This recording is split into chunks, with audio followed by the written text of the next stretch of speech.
You guys, my strawberry plant fell. So at my apartment building, I live on the second floor and I don't get as much sunlight as I would want for my plants. I love to garden. So that's another thing about me. Check mark. That's one thing about Ria. She loves to garden. But as I love to garden, I also love to make sure that my plants are in a good environment. So I put my strawberry plant on my railing, just so it can get some more lighting. It's supposed to be hung, but I don't have anywhere to hang it. And you guys, it fell. It fell and my heart is hurting. It's been hurting for the past 2 days, but I don't know what to do, guys. Like, I don't know where to put it, where it can get light, and I don't have to keep moving it every 2 seconds. I have to get one of those, like, balcony thingies that you can put on your railing and hang your plants on there because I don't know what else to do. And there was a beautiful strawberry on her. And it broke off, y'all. All right, I'm done being dramatic. Hey, you guys, welcome back to another episode on Heinous Beliefs, the podcast where we break down true crime stories that are influenced by belief systems. I'm your host, Ria, and I'm so glad that you're tuning back in today. Hello there. I just had to give you guys a bit of my random Ria rant because some things really do be bothering me, and I feel like sometimes I need to tell somebody about it. So what better place to tell y'all random things about me than the podcast? But yeah, that was my day 2 days ago, and I've been just hurting. Anyway, I do want to say if you're here for the first time, thank you for tuning in. I appreciate you. Welcome to Heinous Beliefs. We are a community that loves to have the hard conversations, skeptical thinkers over here. So thank you for being here. If you are not subscribed yet, you should be doing that, okay? Subscriptions are available, guys. Subscriptions are available on Patreon and Apple Podcasts because next week you will be getting a whole extra episode on Wednesday and then you get another one on Friday. Okay, so next week after you subscribe, the week following your subscription is going to be when you get your first Wednesday episode. So make sure you're subscribing, make sure you are following the podcast, make sure you're liking the podcast. 5 stars only, please. Thank you very much. If it's not 5 stars, just hold on to it until the podcast is 5-star worthy, okay? I am doing a lot of rambling today. I am recognizing that and I am acknowledging that. But I do have a lot to say, so just stick with me for a little bit longer. I think, what else did I want to tell you guys about? Oh, if you want to listen to the podcast on YouTube, go ahead and do so. The podcast is now available on YouTube. It is not visual just yet. It's not me on the screen or anything, but you can listen on YouTube. The visuals are coming. It's gradual. Over time, we will get videos and get on YouTube and actually be face to face talking about these cases, okay? But for now, we're just going to keep it where it's at. You can listen to it, you can binge on it, do whatever you need to do. And then the last thing is the Instagram page, guys. I know the last episode did not have a picture, so there was really nothing to go look at. I apologize for that. I'm going to try to stick with cases that I can upload pictures for, but some cases might not have pictures. I just want to give you guys a heads up for that. Well, I guess it's a late heads up now, but I just wanted to kind of clarify that some cases only have like police reports, especially cases that are on the continent, right? Like that don't have the same records keeping as some other places. So basically, some of those cases might not have pictures, but when I do have pictures, I will post them. If you want to see pictures that are related to the cases that we talk about on the podcast, go on Instagram and look up Heinous Beliefs, okay? All right, y'all, I think that is all the announcements that I need to make. Before we jump into the case today, though, I do want to give a trigger warning. I want to give a big trigger warning to anyone that's going to be listening today. There is a lot of torture of minors in this, so please make sure that you're taking care of yourselves. Make sure that you're taking breaks when you need them, or just don't listen to the episode at all. So if you skip skip this one. I promise you, it's okay. But if you are going to be sticking around, go ahead and grab your tea, grab your coffee, get cozy, buckle up, eyes on the road, do what you got to do. But let's get into it. All right, so for starters, we're going to be talking about Kristy Bamu. Kristy Bamu was born in Paris in 1995 to Congolese immigrant parents who, like many others in the diaspora, brought with them their culture, spirituality, traditional values of their homeland. His parents had settled in France for better opportunities, but they kept their connections to Congo, food, language, religious practices, and all that stuff. As part of this big family, Kristy was the fifth of 9 siblings. Life was always loud, playful, and just never really quiet, full of movement.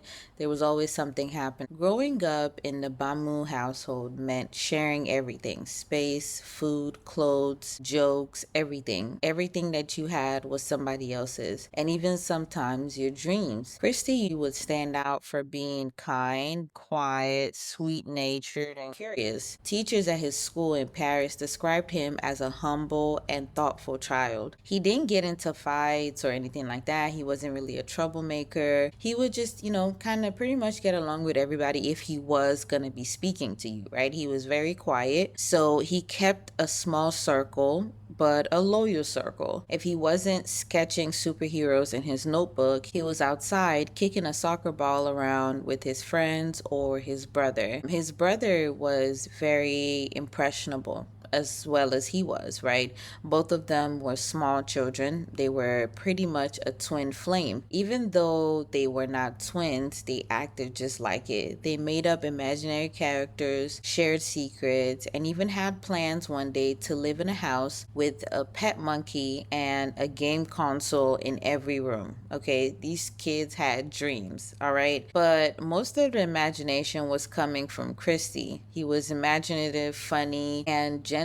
So when they got the green light to visit their older sister Magalie in London for the holiday, and Kristy was just so happy about this news, right? It had been, I think, a while before they had been under the same roof, and they grew up together. So, this was a very big thing for them to now be all together again. Magalie had moved earlier, like a few years earlier, and was now living with her boyfriend Eric Bikubi in a small apartment in East London. Kristy and her siblings imagine a cozy Christmas, food, music, family vibes, movies, and maybe even presents if they were lucky. So they packed their bags and boarded the Aerostar, made the trip from Paris to London. So when they got to Newham, this was an area that was known for immigrant communities and working class hustlers, right? It was colder than usual, colder than what they're used to.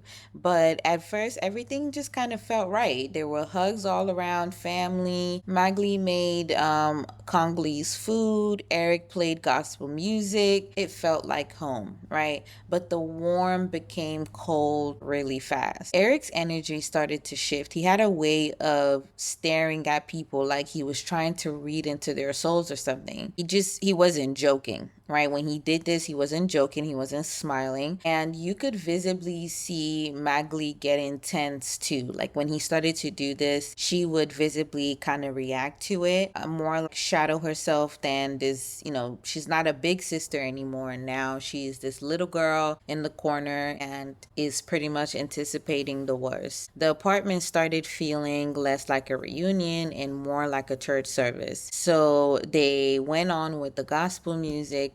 Poor Kristy had no clue what he had just walked into. He thought he was showing up for a holiday, but he walked into a spiritual war that he never signed up for. To understand how things spiraled the way they did, you have to understand the practice of kindoki. Kindoki was one of those practices that were brought with the immigrant families. Like I was telling you guys earlier, a lot of these immigrant families will come with their own practices, their own beliefs, and all that stuff, which they should, right? So kindoki was one of these practices. Kindoki is a deep-rooted belief system in parts of Central Africa, especially in the Democratic Republic of Congo. People who believed in kindoki don't just think it's a spooky story. They believe it's a real active force, a kind of spiritual warfare that can attack your life, your family, your money, your health, your wealth, just anything that you were going to do in your life. They thought if something wrong was happening, it was kindoki. And kindoki was pretty much,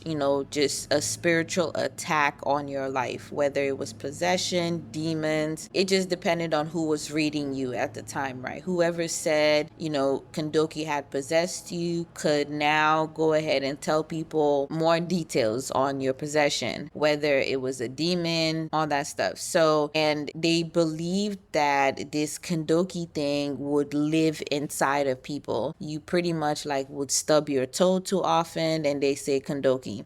You fail at your business, they say it's kindoki. You have a child that just doesn't sit still or bites their nails or just maybe is distant, a bit more quiet than usual, they say it's kindoki. It was always just, some evil spirit making these children do these things. It was usually children, of course. Kindoki is not just a violent practice or something like that, right? In some Congolese families, kindoki is just something you try to pray off, right? You try to, try to get God to maybe protect you from or cleanse yourself through the church. But for others, it turns into suspicion, fear, and just plain abuse. Now, imagine moving to a Western country like the UK, but still holding on to these deep fears. And instead of challenging them with education or therapy, you find churches that reinforce these beliefs. That's what happened in parts of London with these people that have deep-rooted beliefs, deep-rooted cultural beliefs that they're coming with. A lot of it was not,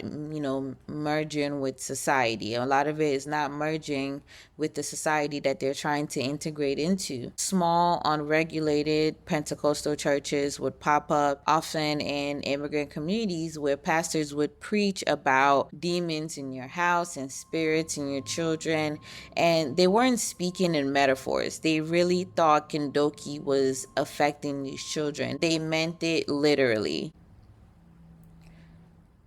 Now, even some of the pastors would claim to be able to see kindoki. They charged the families so much money and they would have deliverance sessions, pretty much like exorcisms. They used oils, they shouted, they would, use shouting, fasting, beatings. They would beat these children. But when they did this in their heads, or at least, that's what they're saying, is they didn't think that these children were the ones feeling the pain, technically, right? In their heads, because they believe in this kindoki thing, they believe in this possession, they're thinking when they're hitting these children and beating these children and causing them pain, the coping mechanism here, or the way that they cope with this, is that they're telling themselves that they're not beating the children, they're beating the demon. All in the name of saving someone's soul. It's a spiritual cleansing here. What I think it is spiritual manipulation. Plain and simple. And this practice is what Eric Bikubi believed in, not just casually.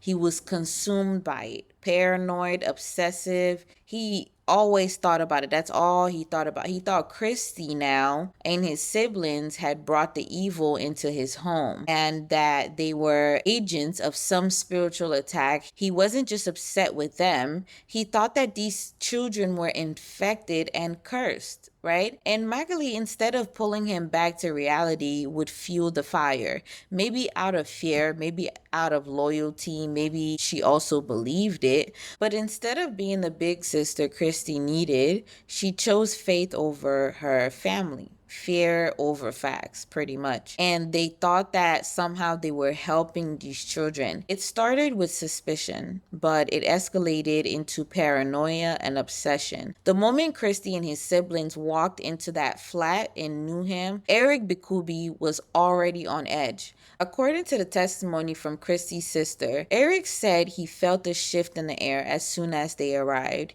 He claimed that their presence brought in kindoki and the old world spiritual infection he believed could travel through people like smoke. And for whatever reason, Kristy was his target. Now, Kristy was not a confrontational child. He usually was not talking to people. He was very observant. He was just calm and collected. That quiet nature now was what bothered Eric so much. In his warped mind, Kristy wasn't just visiting, he was carrying out some kind of darkness against him because the child just was a quiet child. Within hours, things started to change. Kristy's phone was taken, and then he was banned from speaking to his sisters in private. Eric started isolating Kristy, saying that somehow others were already starting to get influenced by him, his siblings, right? He's saying that his siblings were getting influenced by Kristy here. Now, Eric started to deprive Kristy of food starting that night. That night, Kristy did not eat dinner. Bikubi said fasting somehow would awaken the spirit. Now, I am just going to call the trigger warning here, just so, because this is where I guess the torture would be starting. So just trigger warning, we're already starting off with him depriving him of dinner. So I do know how heavy these episodes can be, so make sure that you can take a break whenever you feel like it, and you are taking breaks. Now, it got to a point where every little move Kristy made was picked apart. He was looked down on. It meant that somehow he was hiding something if he just did not want to talk. If he asked to use the bathroom, they said the demon inside him wanted to escape. He couldn't use the bathroom. His sisters were questioned over and over again, asked if Kristy had ever done weird things back home. One of them, still a child, said no, and she was slapped for protecting the spirit. By the second day, Kristy had been forced to kneel for hours on a tile floor while Eric shouted prayers all over him. Okay, guys, I know that I keep hammering on people just, keeping their personal beliefs to themselves and their households, but I want to correct something here, because I don't understand what the thought process is here for harming a child for your beliefs, right? You believe something so hard that you feel like this demon, he doesn't see you to possess, doesn't see any other adult to possess, but it's now going into a defenseless child, right? The one child that can't fight back when you're doing all this nonsense to them. I want to go back and say, you need to keep this belief to your goddamn self, right? Not even people in your household should be subject to this delusion that you feel like you need to carry around and spew in people's faces, try to tell people the truth. I don't care anymore. At this point, you keep it to yourself and yourself only. If you want to believe this stuff, no one else will care, right? No one else will care about what you believe in or even find the need to question your beliefs if you were not trying to shove it into people's faces and accuse people's children of being possessed by whatever evil spirit because of whatever delusion that you're having that day. It's not simple. We can't let people just believe whatever they believe, because then this is what happens. You harm children in the name of your belief. It's ridiculous. Anybody that wants to come arrest me for that, go ahead and do it. Because I'm going to say what I got to say. This is unnecessary. There's no need for beliefs in 2025. There's none. In the 21st century, in a century where we can call people across the freaking ocean, yeah, I don't see the need for a belief. I'm sorry. I don't. Anyway, by the second day, Kristy had been forced to kneel for hours on a tile floor while Eric shouted prayers over him. They took turns beating him, slapping him, and even using belts on him and other heavier things. When Kristy cried and screamed, Eric said it was the demon resisting. Kristy tried to reason with them, like, let me go back to Paris, please. Like, I don't even want to stay here anymore. I don't want to be on holidays anymore. Eric said, no, you can't leave until you're clean. Now, Kristy was refused food. He was denied sleep, and they kept him wet by pushing him into cold showers, and these cold showers were meant to cleanse him. He was also locked up in a room, stripped of his clothes, and made to repeat prayer points while being hit. Okay, he's actively being beat, and he's asked to continue praying, Now, what was Magalie doing while all of this was happening? Well, she didn't stop it, I'll tell you that much. She joined in. She would slap him, call him names. She told Kristy that he had disgraced his family and that their mother would be ashamed of him. This from the same sister that he looked up to, the same sister that he came to visit for holidays. Can you imagine how innocent of a thought it is to just like want to go stay with your sister for the holidays? Just imagine how much happiness you feel when you're a child and you want to go stay with your elder siblings for a few days. They're in their own house, they're in their own apartment. You get to do those things that you wouldn't be able to do around your parents. There's just a lot of joy about it. The fact that they had been separated for so long and just getting to see them again. But he then comes here and is being tortured. Not even days later. This is the same night he got there. The neighbors later testified that they heard strange sounds through the walls, heavy footsteps, yelling, crying, and one even said that they thought it was a domestic violence fight, but nobody called the police. By day three, Kristy was barely talking. He was barely moving or even walking. But Eric wasn't done. He wanted full submission. He wanted a confession, even if it was one that had to be beaten out of this child. Kristy's world had become a world of pain, fear, confusion, just plain terror. This child had no clue what he was walking into. He didn't know what he was asking for when he said he wanted to go and stay with his sister for holidays. He thought this would be a fun time. Now, on December 25th, 2010, Christmas Day, while families across London were unwrapping gifts and carving their turkeys, he was fighting for his life and losing. After 4 straight days of being beaten, humiliated, tortured, Christy's body just started to give out. This child was in a lot of pain. This child was not getting any medical intervention whatsoever. The pain was coming back to back for 4 days straight. So sit with that. The final stretch happened in a bathtub. It wasn't a normal bath, of course. It was some kind of cleansing. Again, Eric forced Kristy into freezing cold water over and over again. This bathtub would be filled with cold water and he would be forced to get in it. They believed the water was going to flush out the evil inside of this child, but Christy could barely stand. He slipped, collapsed. That's where he stayed. He hit his head. He had more than 130 separate injuries, and that's not an exaggeration. This is what the coroner said. He was bruised from head to toe. His arms, his legs, his chest, even the soles of his feet were bruised.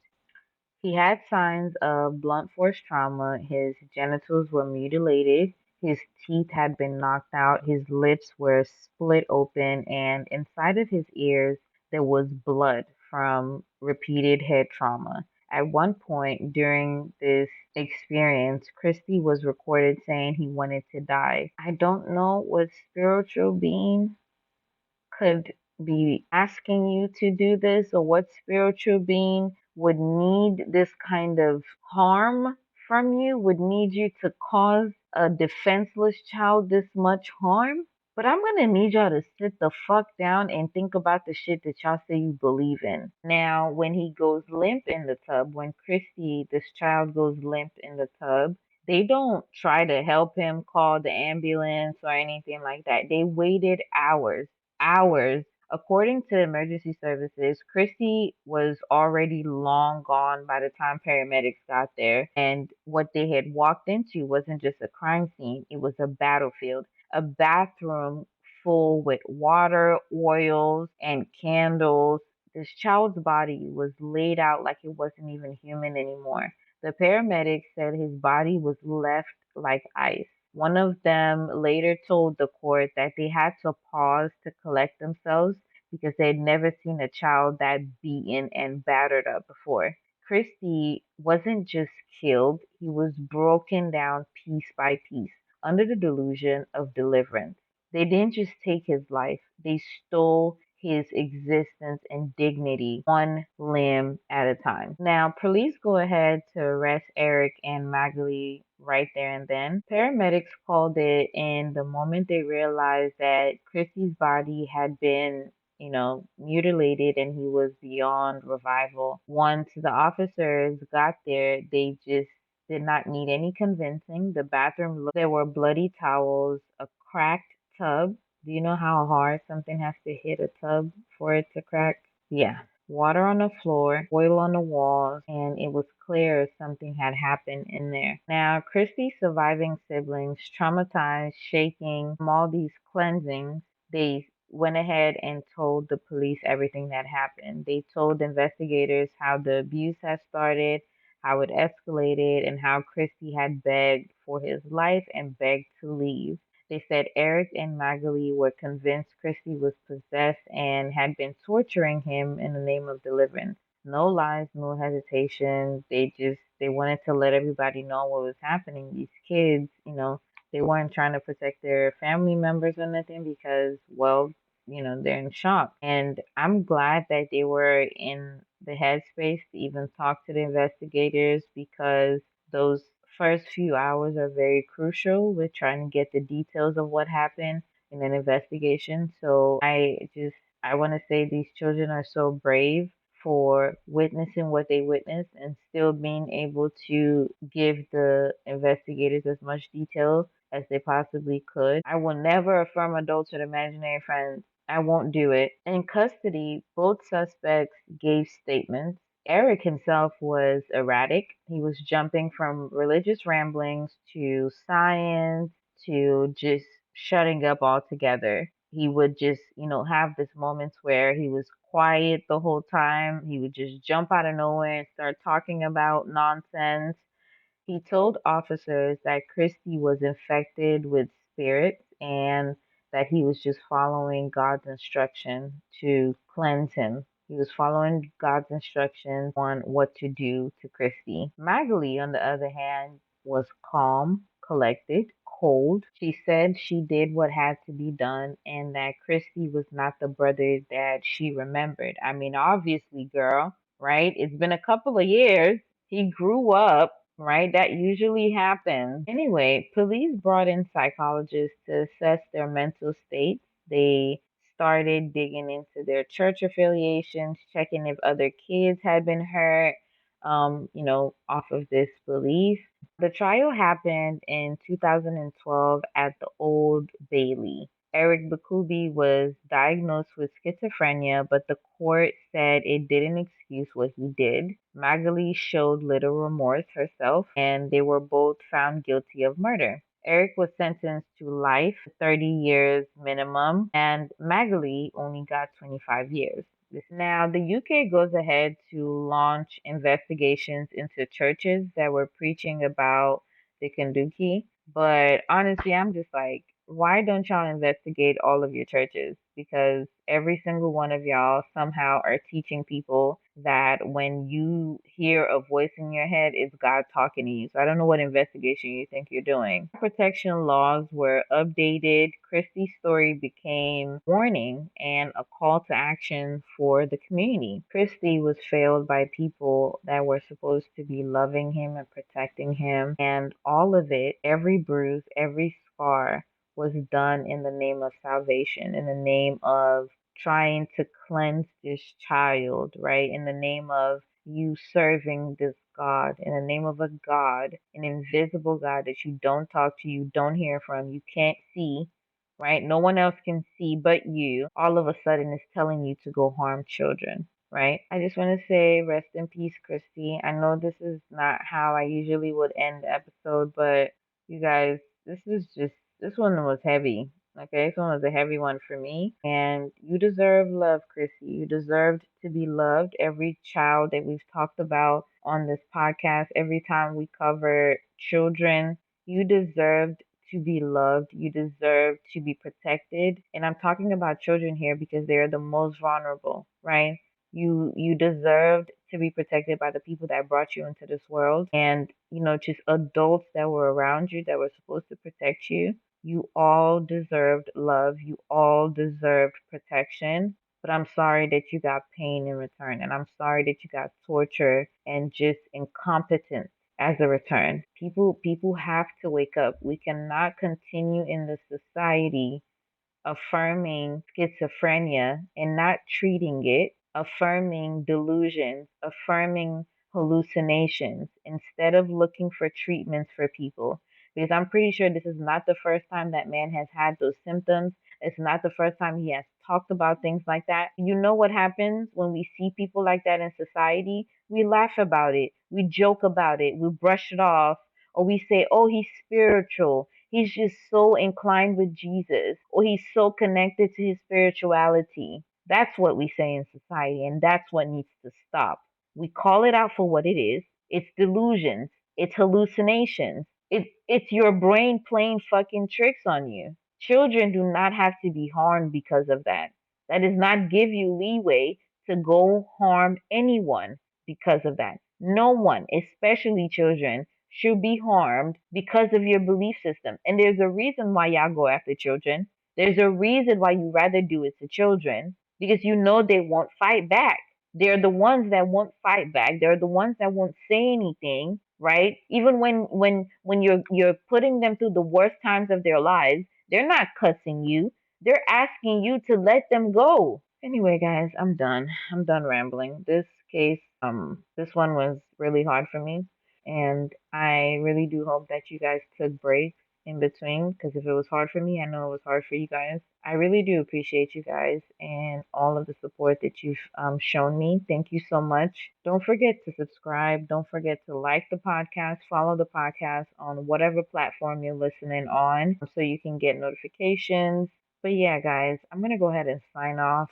This one was sad. I was sad before I started it. I tried to kind of pump myself up, but I still ended up sad. So, yeah, I'm just gonna go. All right, y'all. I hope you guys have a good rest of your day. Drink water, stay safe. Bye.